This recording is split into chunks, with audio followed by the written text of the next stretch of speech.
যদি গোসল ফরজ হয় আপনার উপরে, তো গোসলের তিনটা ফরজ। 1 নাম্বার ভালোভাবে কুলি করা, 2 নাম্বার নাকের নরম জায়গা পর্যন্ত পানি পৌঁছায় দেওয়া, 3 নাম্বার সমস্ত শরীরে পানি পৌঁছায় দেওয়া। রাসূল আকরাম সাল্লাল্লাহু আলাইহি সাল্লাম বলেন, মান তারাকা মাউদিআ, মান তারাকা মাউদিআ।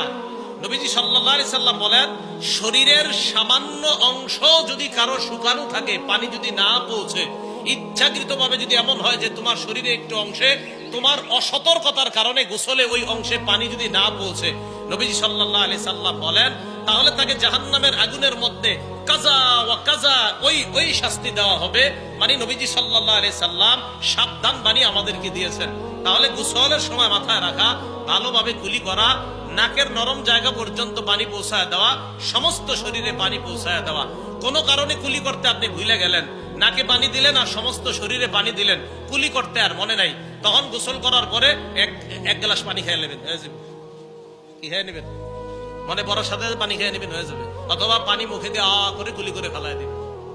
বাকি শরীরের কোনো অংশ যেন আপনার শুষ্ক না থাকে। কথাগুলো মনে থাকবে না?